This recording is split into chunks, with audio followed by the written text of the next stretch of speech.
그 의혹 문제가 도박설에 사체 이야기까지 가족 간의 깊숙한 이야기로 빠져들고 있습니다. 오늘은 소년의 다른 가족들까지 나서서 엄호해 주던데요. 먼저 정신줄 놓은 내 동생 손혜원 의원의 이야기부터 듣고 오겠습니다. 저는 진짜 동생 얘기는 제 입으로 하고 싶지 않았거든요. 이 동생이 써놓은 글에서 이제 이 식구들이 지금 뭐 너무들 지금 놀라고 흥분을 하고 뭔가 정말 가족의 명예를 실추시키고 그리고 아버지 얘기까지 나오면서 이렇게 가만히 있을 수 없다 그래서 여러 가지 지금 생각을 오빠들이 하는 것 같은데 저는 우리 어머님이 내가 죽기 전에 한 가지 소원만 들어달라고 하더라고요. 그 애도 있고 그리고 얘가 이제 감옥에서 나오게 되면 그래도 밥은 먹고 살아야 될 텐데 네가 좀 챙겨다오. 그 3명은 사실은 제 동생이 아들 명의로 돼 있는 집을 어떻게 손을 댈 수 있을 거라는 생각을 좀 했어요, 제가. 이 다른 2명의 동의를 얻지 않으면은 이거를 손댈 수 없잖아요. 그래서 그렇게 이제 셋이서 하자라고 한 거고요. 그리고 걔가 제 편을 들었다는 것 때문에 지금 동생이 제정신에 정신줄을 놓은 것 같아요. 그러니까 지금 저는 제일 걱정이 되는 게 소설을 쓰는 거예요, 거짓말로. 지금까지도 그랬고 앞으로 하는 이야기들은 전부 거짓말입니다. 누나는 괴물이라는 손혜원 의원의 남동생, 또 내 남동생은 도박하고 감옥을 갔다 온 사람이라는 손의원. 이 목포 창성장 투기 의혹이 남매난으로 번진 것 같습니다. 양 변호사님. 네, 그러게요.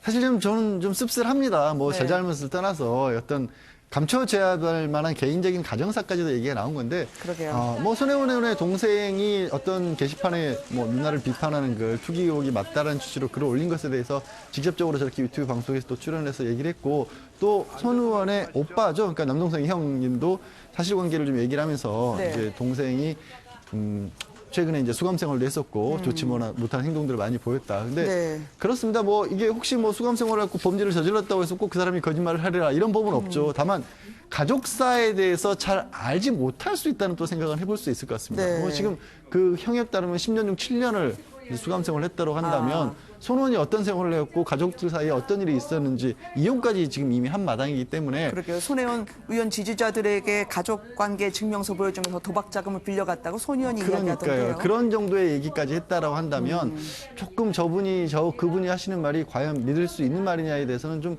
의심이 가는 것만은 사실입니다. 네. 손 의원의 올케도 얼마 전에 손 의원을 거들지 않았겠습니까? 그 올케의 인터뷰 내용을 한번 들어볼까요? 함께 보시겠습니다. 전부터 고모가 우리 아들 앞으로 증여해 주신다고 하셨거든요. 예. 그리고 아들이 그때 군복무 중이어서 예. 제대하고 나면은 저랑 같이 목포 내려가서 좀 관리도 하고 이렇게 그냥 터잡고 예. 이제는 좀 행복하게 살으라고. 제가 결혼 초부터 남편하고 좀 문제가 많았어요. 예.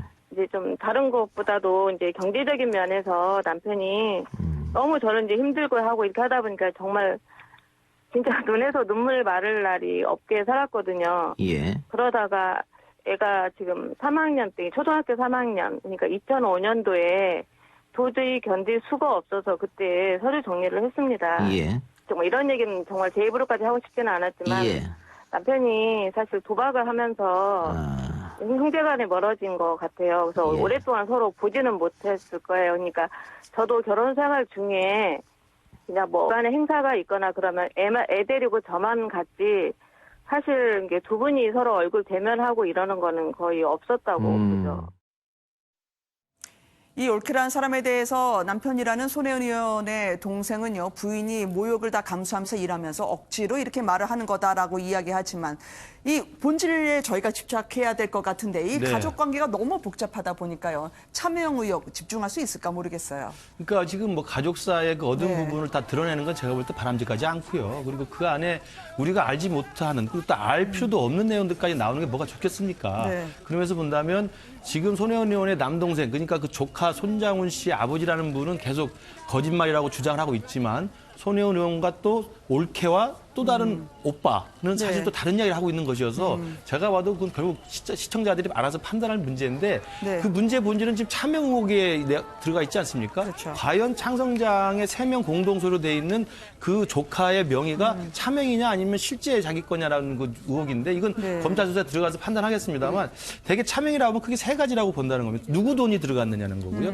누가 그 돈을 그 부동산을 운영하고 있느냐 그리고 네. 그 이익을 누가 갖고 있느냐인데 지금 돈이라는 것은 사실 증여세까지 내면서 손해원 의원이 줬다 그러니까 사실은 증여세를 납부한 사람으로 치면 이제 그 조카의 명의가 조카의 돈이 될 수가 있고 그다음에 실제 창성장에 내려가서 지금 올케가 운영을 하고 있지 않습니까?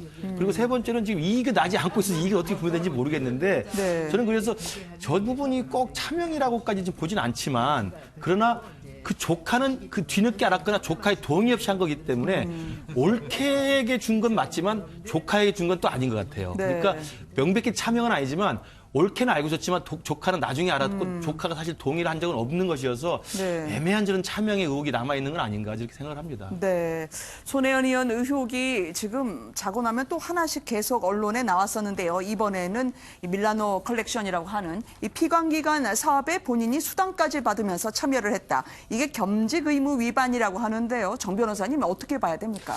국회법에는 이제 겸직 규정, 금지하는 규정이 있습니다. 네. 거기 보면은 국회의원은 공익 목적의 명예직 또는 다른 법률에서 의원이 임명 위촉되도록 정한직 네. 또는 정당의 직 이거 빼고는 겸직을 못하도록 되어 있습니다. 또 영년부도 못하도록 되어 있거든요.